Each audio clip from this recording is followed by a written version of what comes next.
नमस्कार, राजधानी एक्सप्रेस देख रहे हैं आप और आपके साथ मैं हूं मोनिका सिंह। गुरुग्राम में कष्ट निवारण समिति की बैठक है। सीएम नायब सैनी ने की है बैठक की अध्यक्षता। कुल 23 शिकायतों में से 19 शिकायतों का निवारण, 4 शिकायतों के निवारण के लिए जिला उपायुक्त को निर्देश दिए गए हैं। हरियाणा में सुरक्षा को मजबूत करना हमारा प्रयास है, ये भी कहा गया है। गुरुग्राम में आज कष्ट निवारण समिति की बैठक ली गई, जिसकी अध्यक्षता मुख्यमंत्री नायब सिंह सैनी ने की। इस बैठक में कुल 23 समस्याएं रखी गई, जिनमें से मौके पर 19 समस्याओं का निवारण कर दिया गया। वहीं समस्याओं का निवारण करने के लिए जिला उपायुक्त गुरुग्राम को आदेश जारी किए गए हैं। मुख्यमंत्री नायब सिंह सैनी ने कष्ट निवारण समिति की बैठक की अध्यक्षता करते हुए एक एक समस्याओं का निवारण किया। इन समस्याओं को सुना। तकरीबन 4 घंटे तक ये बैठक चली है, जिसमें सबसे ज्यादा समस्या नगर निगम से संबंधी इस बैठक में आई है।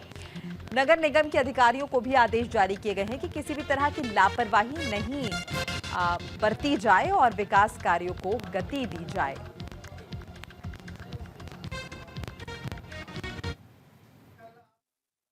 में 23 शिकायतें थी और 23 शिकायतों में से 19 शिकायतों का मौके पर समाधान हुआ है।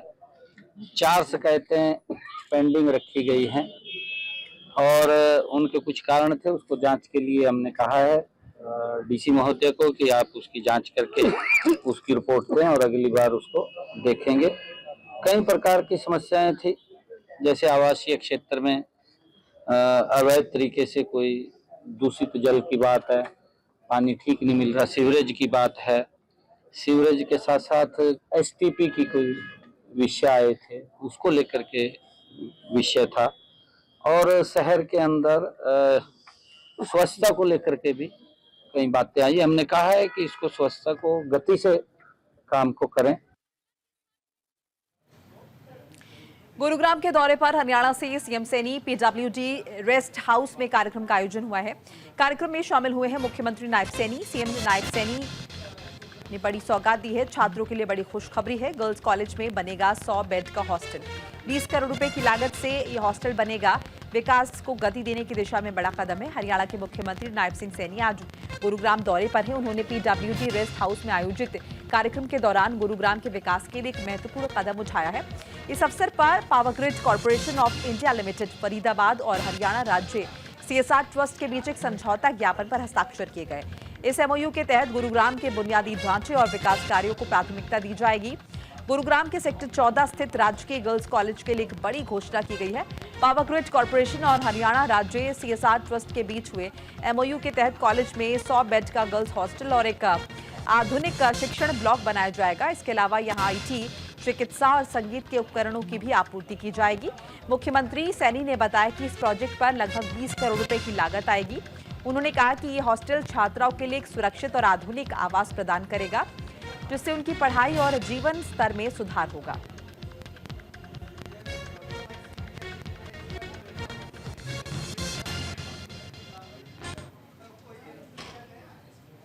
हरियाणा में निकाय चुनाव की तैयारियां तेज है। निकाय चुनावों की तैयारी में जुटा है इलेक्शन कमीशन। 6 जनवरी तक जारी होगी अंतिम मतदाता सूची। 3 नगर निगम, 3 नगर परिषद में होंगे चुनाव।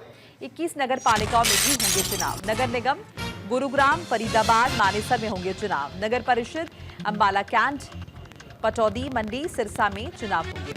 हरियाणा राज्य निर्वाचन आयोग ने प्रदेश में नगर निकाय चुनाव की तैयारियां शुरू कर दी हैं। राज्य चुनाव आयुक्त धनपत सिंह ने जानकारी दी है कि 6 जनवरी तक अंतिम मतदाता सूची जारी कर दी जाएगी। इसके लिए जिला उपायुक्तों और नगर निगम आयुक्तों को तैयारी तेज करने के निर्देश दिए गए हैं। आगामी चुनावों में 3 नगर निगम गुरुग्राम, फरीदाबाद और मानेसर, 3 नगर परिषद अंबाला कैंट, पटौदी, मंडी और सिरसा और 21 नगर पालिकाओं में चुनाव कराए जाएंगे। मेयर और नगर परिषद नगर पालिकाओं के चेयरमैन का चुनाव सीधे जनता द्वारा किया जाएगा।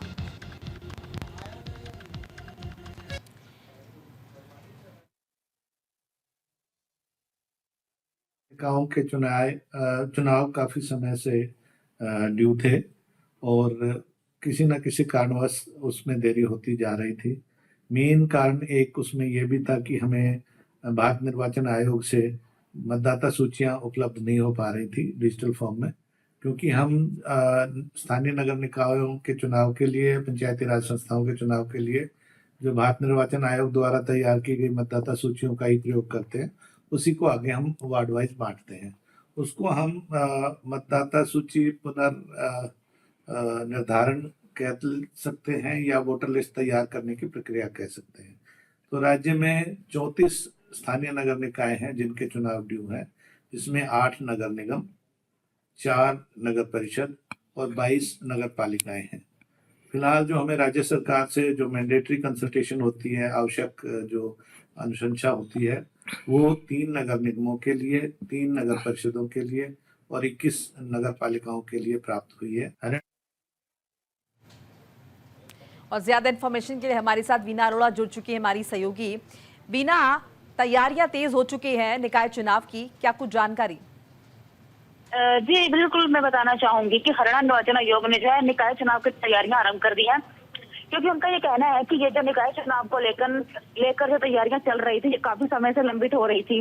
लेकिन अब जो निर्वाचन आयुक्त जनपद सिंह, उन्होंने बताया कि 34 नगर निकाय चुनाव लंबित है, जिसमें 8 नगर निगम के हैं, नगर परिषद और 22 नगर पालिकाएं हैं। राज्य सरकार से जो इनको जो सहमति मिली है, जिसमें 3 नगर निगमों, 3 नगर परिषदों के लिए और 21 नगर पालिकाओं के लिए इनको अनुमति मिल चुकी है। इसके अलावा सोनीपत नगर निगम के जो मेयर हैं निखिल मदान व अंबाला नगर निगम की शक्ति रानी विधायक बनने के चलते दोनों पद थे वो रिक्त हो चुके थे। लेकिन राज्य चुनाव आयुक्त जनपद सिंह ने बताया है कि प्रथम चरण में 3 नगर निगम चुनाव, जिसमें गुरुग्राम, फरीदाबाद और मानेसर आते हैं, जबकि नगर निगम परिषद अम्बाला, सदर, पटौदी, जटोली, मंडी, सिरसा में पहली बार चुनाव होने जा रहे हैं। इसी प्रकार 21 नगर पालिकाएं हैं। क्योंकि अगर हम बात करें जिसके कि इनका कहना था कि 27 दिसंबर तक का निपटाना कर दिया जाएगा और सूची जो है 6 जनवरी को जारी होगी। निपटारे के बाद 6 जनवरी 2025 को इनकी पहली जो सूची होगी मतदाताओं की वो जारी हो जाएगी और समय से इनका प्रकाशन भी किया जाएगा।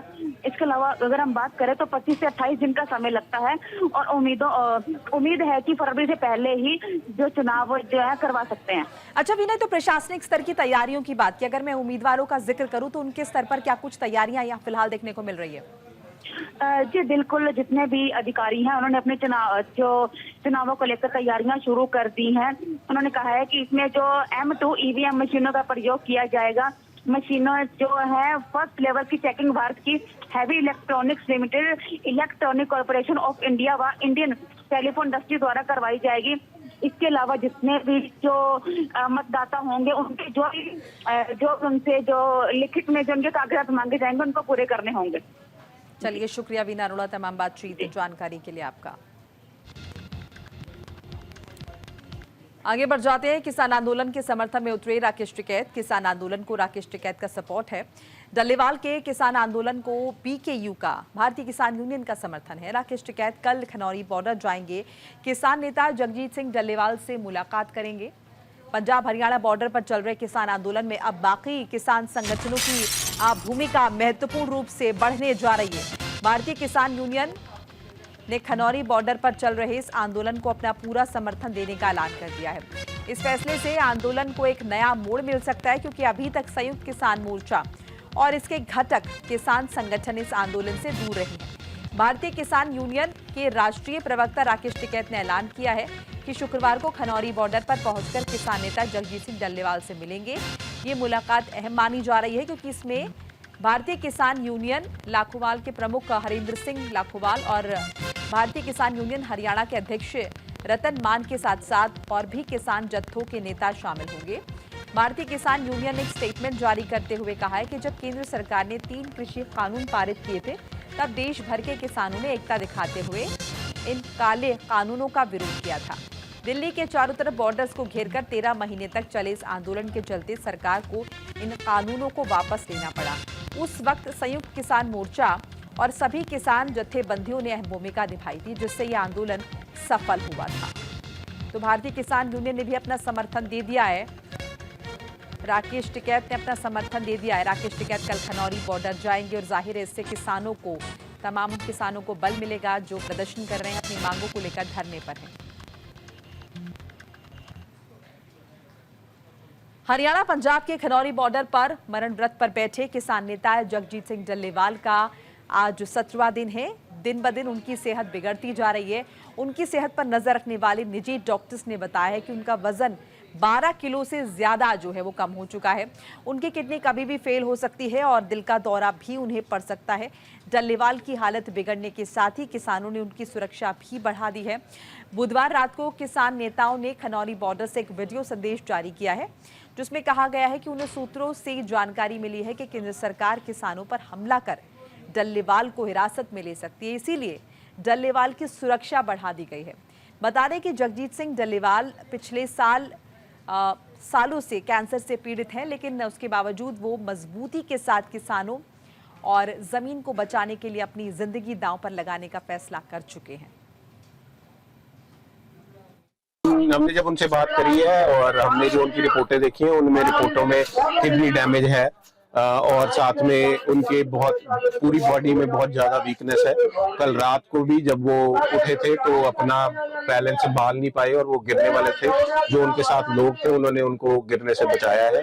तो ये सब जो निशानियां हैं वो इसी चीज की हैं कि वो इतने दिनों से जो अनशन पे बैठे हैं उसकी वजह से वो उनकी बॉडी में इतनी ज्यादा वीकनेस हो चुकी है। ऊपर से आज हमने ब्लड रिपोर्ट्स भी देखी है उनके, जिसमें कीटोन लेवल जो कि एक जब आपका बॉडी प्रोटीन जो है उसका ब्रेक डाउन करना शुरू करता है तो जो ये कीटोन लेवल है ये बॉडी में ज्यादा हो जाते हैं। हिमाचल प्रदेश में सुक्खू सरकार के 2 साल पूरे हो चुके हैं। 2 साल पूरे होने पर कार्यक्रम का आयोजन किया गया है। सीएम सुक्खू ने लॉन्च की है 6 परियोजनाएं। युवाओं और किसानों पर उनका खास तौर पर फोकस रहा है।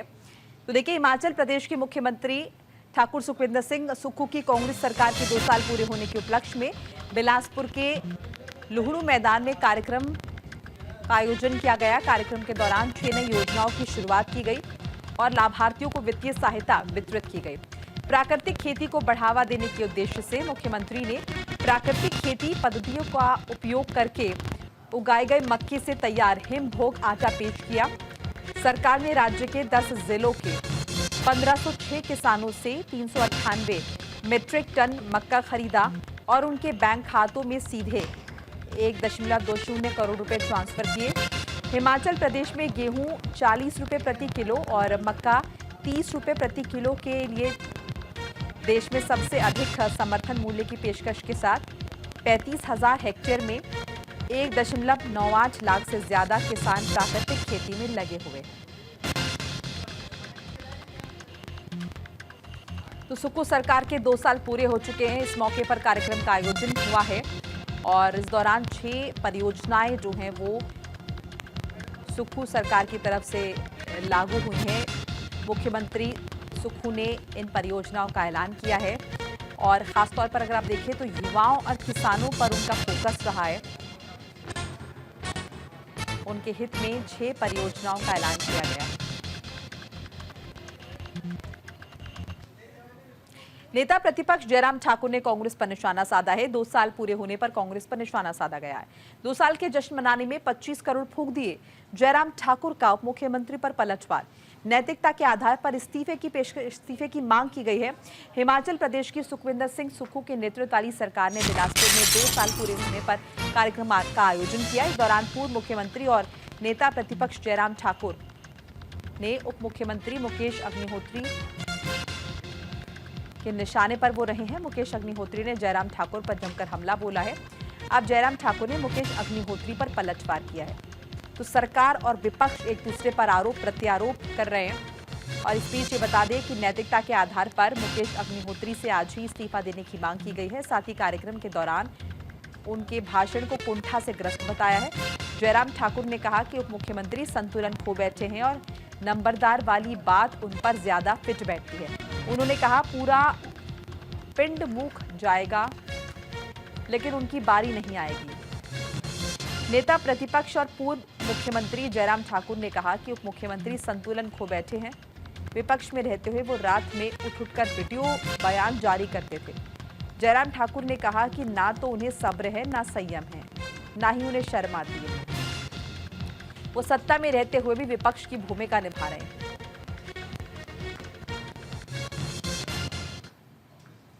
हिमाचल प्रदेश का दुर्भाग्य है, कांग्रेस पार्टी की सरकार का 2 वर्ष का कार्यकाल जश्न लायक कोई चीज ना होने के बावजूद भी जश्न मनाया गया। 25 करोड़ रुपए से ज़्यादा का पैसा इस पर फूंक दिया गया, जबकि हमारे नौजवानों को रोजगार नहीं, विकास के कार्य सारे ठप पड़े हैं, गारंटियां जहां की तहां खड़ी की खड़ी पड़ी हैं। आउटसोर्स कर्मचारियों को 10,000 से ज़्यादा उनको निकाल दिया गया है और उसके बाद आउटसोर्स कर्मचारियों को पिछले 4 महीने से सैलरी नहीं मिल रही है, लेकिन 25 करोड़ रुपए जश्न पर बर्बाद कर दी। Thank you. हमारे आरोप है, इन आरोपों का पहले जवाब तो दे, और वो जवाब देने के लिए राजनीतिक भाषण दिए जा रहे हैं, चीख चीख करके जिस प्रकार से उछल करके वो दे रहे हैं। तो मुझे तो इस बात को लेकर के हैरानी है कि उपलब्धि के नाम पर जब कुछ नहीं होता है तो तरीका यही होता है कि आप ऊंचे बोलो। खनौरी बॉर्डर पर किसानों की मांगों को लेकर 16 दिन से आमरण अनशन पर बैठे संयुक्त किसान मोर्चा गैर राजनीतिक के नेता जगजीत सिंह डल्लेवाल का चेकअप करने पहुंची सरकारी अस्पताल समाना की टीम को किसानों के विरोध का सामना करना पड़ा है। बता दें कि किसान नेताओं की ओर से मेडिकल रिपोर्ट मांगे जाने के बाद मेडिकल सरकारी टीम ने जगजीत सिंह डल्लेवाल की रिपोर्ट जनता को दी है। उन्होंने कहा कि स्थिति हर पल खराब होती जा रही है, डल्लेवाल की किडनी भी फेल हो सकती है, उन्हें इससे भी ज्यादा खतरा हो सकता है। आ गया सीगा कि ਜਿਹੜਾ ਮੈਸੇਜ ਲੱਗਿਆ ਸੀ SHO ਸਤਰਾਣਾ ਵੱਲੋਂ ਕਿ ਡਾਕਟਰਾਂ ਦੀ ਟੀਮ ਆਉਣਾ ਚਾਹੁੰਦੀ ਹੈ, ਉਹ ਸੈਂਪਲ ਲੈਣਾ ਚਾਹੁੰਦੀ ਹੈ। ਅਸੀਂ ਆਖਿਆ ਵੀ ਕਦੇ ਮਨਾ ਨਹੀਂ ਕੀਤੀ। ਲਗਾਤਾਰ ਡਾਕਟਰਾਂ ਦੀ ਟੀਮ ਸਾਡੇ ਕੋਲੇ ਆ ਰਹੀ ਹੈ, ਇੱਕ ਸਰਕਾਰ ਤੌਰ ਤੇ ਆ ਰਹੀ ਹੈ, ਇੱਕ ਦੂਜੀ ਸਵਾਇਮਾਨ ਦੀ ਜਿਹੜੀ ਟੀਮ ਹੈ ਉਹ ਰੋਜ਼ ਚੈੱਕਅਪ ਕਰ ਰਹੀ ਹੈ, ਉਹ ਰੋਜ਼ ਜਨਤਕ ਕਰ ਰਹੀ ਹੈ। ਤੁਸੀਂ ਵੀ ਹੁਣ ਤੱਕ ਜਿਹੜੀਆਂ ਰਿਪੋਰਟਾਂ ਲੈਤੀਆਂ ਉਹ ਜਨਤਕ ਕਰ ਦਈਏ, ਕਿਤੇ ਆਪ ਵਿੱਚ ਦੀ ਦੋਨਾਂ ਦੀ ਰਿਪੋਰਟਾਂ ਜਿਹੜੀਆਂ ਉਹ ਕਿਤੇ ਚੜਾ ਤਰਾ ਨਾ, ਕੁਛ ਅਸੀਂ ਸਟੇਜ ਤੋਂ ਕੁਛ ਹੋਰ ਕਹੀ ਜਾਈਏ, ਸਵਾਇਮਾਨ ਵਾਲੀ ਟੀਮ ਕੁਛ ਹੋਰ ਕਹੀ, ਡਾਕਟਰੀ ਰਿਪੋਰਟ ਕੁਛ ਹੋਰ ਕਹੀ ਜਾਵੇ। ਬਿਲਕੁਲ ਸਰ, ਹੁਣ ਤੱਕ ਦੀ ਅਸੀਂ ਆਖਿਆ ਵੀ ਜਨਤਕ ਕਰ ਦਿਓ। ਉਹ ਇੱਧਰੋਂ ਚਲੋ ਇਹਨਾਂ ਦਾ ਫੈਸਲਾ ਹੋ ਗਿਆ, ਸਾਡੀ ਰਾਤ ਵੀ ਗੱਲਬਾਤ ਹੋ ਗਈ ਸੀ ਉੱਚ ਅਧਿਕਾਰੀਆਂ ਨਾਲ। ਉਹਦੇ ਵਿੱਚੋਂ ਇਹ ਜਿਹੜੀ ਹੁਣ ਤੱਕ ਉਹ ਇੱਕ ਜਿਹੜੀ ਰਿਪੋਰਟਾਂ ਆਈਆਂ ਇਹਨਾਂ ਕੋਲੇ ਉਹ ਸਾਰੇ ਆਪਾਂ ਜਨਤਕ ਕਰਨਗੇ। ਇਹ ਤਾਂ ਹੌਲੀ ਹੌਲੀ ਡਾਊਨ ਹੀ ਜਾ ਰਹੀ ਹੈ ਇਸ ਟਾਈਮ ਤੇ, ਤਾਂ ਹੀ ਨੀਡਸ ਹਸਪੀਟਲਾਈਜੇਸ਼ਨ। ਸਾਡੀਆਂ ਮਤਲਬ ਜਿਹੜੀਆਂ ਵੀ ਮੈਡੀਕਲ ਟੀਮਸ ਨੇ ਪਰਸੋਂ ਚੌਥੇ ਤੋਂ ਆ ਰਹੀਆਂ ਨੇ, ਉਹਨਾਂ ਨੂੰ ਬੇਨਤੀ ਕਰਦੇ ਪਏ ਹਾਂ ਅਸੀਂ ਕਿ ਹਸਪੀਟਲਾਈਜ਼ ਹੋ ਜਾਣ। ਤਾਂ ਮਤਲਬ ਵੀ ਡੋਂਟ ਵਾਂਟ ਕਿ ਕੋਈ ਵੀ ਮੈਡੀਕਲ ਇਸ਼ੂ ਉਹਨਾਂ ਨੂੰ ਫਰਦਰ ਆਵੇ ਜਾਂ ਉਹਨਾਂ ਦੀ ਕੋਈ ਹੋਰ ਸਿਹਤ 'ਤੇ ਨੁਕਸਾਨ ਹੋਵੇ। ਤਾਂ ਮਤਲਬ ਸਿਹਤ ਤਾਂ ਵਿਗੜ ਰਹੀ ਹੈ ਹੌਲੀ ਹੌਲੀ, ਕਿਉਂਕਿ ਪ੍ਰੋਲੋਂਗਡ ਫਾਸਟਿੰਗ ਹੈ, ਬਹੁਤ ਵੀਕ ਹੋ ਚੁੱਕੇ ਨੇ, ਮਸਲ ਮਾਸ ਬਹੁਤ ਘਟ ਗਿਆ ਤੇ ਇਨਫਿਊਜ਼ਨਸ ਦੀ ਵੀ ਲੋੜ ਪੈ ਸਕਦੀ ਹੈ ਅੱਗੇ, IV ਫਲੂਇਡਸ ਦੀ ਜੋ ਵੀ ਲੈਣਗੇ ਹੈ ਨਾ, ਤਾਂ ਲੋੜ ਤਾਂ ਅੱਗੇ ਫਰਦਰ ਹਸਪੀਟਲਾइजेशन ਦੀ ਹੈ। खबर पंजाब के अमृतसर से है, जहां 2 दिसंबर 2024 को श्री अकाल तख्त साहिब की ओर से दिए गए धार्मिक फैसले के बाद अकाली नेताओं ने अपनी सजा पूरी करने के बाद जत्थेदार श्री अकाल तख्त साहिब से मुलाकात की। इस दौरान अकाली नेता प्रेम सिंह चंदू माजरा, सुरजीत सिंह रखड़ा, गुरप्रताप सिंह वडाला समेत कई अन्य अकाली नेताओं ने जत्थेदार साहब को धन्यवाद दिया और उनकी ओर से दिए गए फैसले का सम्मान व्यक्त किया। अकाली नेताओं ने कहा कि श्री अकाल तख्त साहिब की ओर से सुनाए गए फैसले को पूरे देश ने स्वीकार किया है और उन्होंने हाल ही में अकाली दल सुधार आंदोलन को खत्म कर दिया है। उन्होंने ये भी कहा कि अब वो एकजुट होकर अकाली दल को मजबूत करेंगे। ਜਥੇਦਾਰ ਸ੍ਰੀ ਅਕਾਲ ਤਖਤ ਸਾਹਿਬ ਨੂੰ ਅਸੀਂ ਉਹਨਾਂ ਦਾ ਸ਼ੁਕਰਾਨਾ ਕਰਕੇ ਆਏ ਆ, ਜਿਹੜਾ 2 ਦਸੰਬਰ ਨੂੰ ਉਹਨਾਂ ਨੇ ਸੇਵਾ ਲਾਈ ਸੀ ਉਹ ਅਸੀਂ ਪੂਰੀ ਕਰ ਸਕੇ ਹਾਂ, ਔਰ ਨਾਲ ਪੰਥਕ ਬਖਰੇਵੇਂ ਨੂੰ ਦੂਰ ਕਰਕੇ ਪੰਥਕ ਏਕਤਾ ਲਈ ਜਿਹੜਾ ਉਹਨਾਂ ਨੇ ਰਾਹ ਬਣਾਇਆ, ਉਹਦੇ ਲਈ ਵੀ ਅਸੀਂ ਉਹਨਾਂ ਦਾ ਸ਼ੁਕਰਾਨਾ ਕੀਤਾ। ਕਿਉਂਕਿ ਅੱਜ ਪੰਥ ਨੂੰ ਚੁਣੌਤੀਆਂ, ਪੰਜਾਬ ਨੂੰ ਚੁਣੌਤੀਆਂ, ਬਿਖਰੀ ਹੋਈ ਪੰਥਕ ਸ਼ਕਤੀ ਨੂੰ ਜੋੜਨ ਦੀ ਲੋੜ ਆ ਔਰ ਖਿਲਰੀ ਹੋਈ ਸ਼ਕਤੀ ਨੂੰ ਇਕੱਠਾ ਕਰਨ ਦੀ ਲੋੜ ਆ। ਅਸੀਂ ਤਾਂ ਬਲਕਿ ਇਹ ਵੀ ਕਹਿ ਕੇ ਆਏ ਹਾਂ ਕਿ ਜਿਹੜੇ ਵੀ ਪੰਥ ਹਿਤੈਸ਼ੀ ਨੇ, ਪੰਜਾਬ ਦਾ ਭਲਾ ਚਾਹੁੰਦੇ ਨੇ, ਮਤਲਬ ਸ੍ਰੀ ਅਕਾਲ ਤਖਤ ਸਾਹਿਬ ਦੀ ਤਾਬਿਆ ਹੋ ਕੇ ਚੱਲਣਾ ਚਾਹੁੰਦੇ ਨੇ, ਉਹ ਹੋਰ ਵੀ ਧਿਰਾਂ ਨੂੰ ਇਹ ਸਾਰੇ ਪੰਥਕ ਏਕੇ ਵਿੱਚ ਜੋੜਿਆ ਜਾਵੇ ਤਾਂ ਕਿ ਅਸੀਂ ਮਜ਼ਬੂਤ ਅਕਾਲੀ ਦਲ ਬਣਾ ਕੇ ਪੰਜਾਬ ਦੀ ਸੇਵਾ ਕਰਨ ਜੋਗਰੇ ਬਣ ਸਕੀਏ। ਅੱਜ ਅਸੀਂ ਸਾਰੇ ਸ਼੍ਰੋਮਣੀ ਅਕਾਲੀ ਦਲ ਦੇ ਲੀਡਰ ਸਾਹਿਬਾਨ, ਵਿਸ਼ੇਸ਼ ਤੌਰ ਤੇ ਜਿਨ੍ਹਾਂ ਨੂੰ ਸੇਵਾ ਲਾਈ ਗਈ ਸੀ, ਉਹ ਸਾਰਿਆਂ ਨੇ ਆਪਣੀ ਸੇਵਾ ਪੂਰੀ ਕਰਕੇ ਤੇ ਅਰਦਾਸ ਕਰਾਤੀ ਸੀ ਅਕਾਲ ਤਖਤ ਸਾਹਿਬ ਤੇ ਜਾ ਕੇ। ਤੇ ਉਹ ਸਾਰੇ ਲੀਡਰ ਇਕੱਠੇ ਹੋ ਕੇ ਅੱਜ ਸਿੰਘ ਸਭਾਨ ਗਿਆਨੀ ਰਘਬੀਰ ਸਿੰਘ ਜੀ ਦਾ ਅਕਾਲ ਤਖਤ ਸਾਹਿਬ ਦੇ ਜਥੇਦਾਰ ਸਾਹਿਬ ਦਾ ਧੰਨਵਾਦ ਕਰਕੇ ਆਏ ਆ ਤੇ ਉਹਨਾਂ ਨੇ ਬਹੁਤ ਵੱਡੀ ਕਿਰਪਾ ਕੀਤੀ। ਜਿਹੜਾ ਉਦੋਂ ਉਹਨਾਂ ਨੇ ਫੈਸਲਾ ਸੁਣਾਇਆ ਅਕਾਲ ਤਖਤ ਸਾਹਿਬ ਦੀ ਫਸੀਲ ਤੋਂ, ਉਹ ਸਾਰੀ ਕੌਮ ਨੂੰ ਪ੍ਰਵਾਨ ਆ ਤੇ ਉਹਨਾਂ ਫੈਸਲਿਆਂ ਨੂੰ ਦੀ ਇਨ ਬਿਨ ਅਸੀਂ ਪਾਲਣਾ ਕਰਕੇ ਆਏ ਆ। ਤੇ ਬਾਕੀ ਵੀ ਅਸੀਂ ਆਪਣੇ ਸੋਚਦੇ ਆ ਬਾਕੀ ਵੀ ਸਾਡੇ ਮਨ ਦੀ ਇਹ ਭਾਵਨਾ ਕਿ ਹੋਰ ਵੀ ਸਾਰੇ ਲੀਡਰ ਉਸ ਆਪਣੇ ਫੈਸਲਿਆਂ ਦੀ ਅਨਬਨ ਪਾਲਣਾ ਕਰਨ। ਇਹ ਇਹਨਾਂ ਫੈਸਲਿਆਂ ਦੇ ਨਾਲ, ਹੁਕਮਾਂ ਦੇ ਨਾਲ ਆਪਣੇ ਸੰਗਤਾਂ ਦੇ ਵਿੱਚ ਬੜਾ ਉਤਸ਼ਾਹ ਪੈਦਾ ਹੋਇਆ ਤੇ ਜਿਹੜੇ ਅਕਾਲੀ ਦਲ ਦੇ ਹਮਦਰਦੀ ਨੇ, ਪੰਥ ਪ੍ਰਸਤ ਲੋਕ ਨੇ, ਉਹ ਚਾਹੁੰਦੇ ਆ ਕਿ ਅਕਾਲੀ ਦਲ ਇੱਕ ਨਵੀਂ ਰੂਹ ਦੇ ਨਾਲ ਅੱਗੇ ਆਵੇ, ਅਕਾਲੀ ਦਲ ਦੀ नवी रूपरेखा बने। खबर पंजाब से है, जहां अजनाला में नगर पंचायत के 2 वार्ड्स और जमीनी चुनाव को लेकर सरगर्मियां तेज हो गई हैं। बीजेपी ओबीसी मोर्चा पंजाब के अध्यक्ष और पूर्व विधायक बोनी अमरपाल सिंह अजनाला के नेतृत्व में वार्ड नंबर 7 में पहली बैठक हुई। बैठक में बोनी अजनाला ने प्रिया रानी को वार्ड नंबर दिया। बीजेपी नेताओं की ओर से उम्मीदवार घोषित होने के बाद उन्होंने नामांकन दाखिल किया। इस मौके पर बोनी अमरपाल सिंह अजनाला ने कहा कि मैं सभी बीजेपी नेतृत्व का आभारी हूं जिन्होंने प्रिया रानी को अजनाला के वार्ड नंबर 7 से उम्मीदवार घोषित किया है और सभी से अपील करते हैं कि सही और गलत का परीक्षण करें।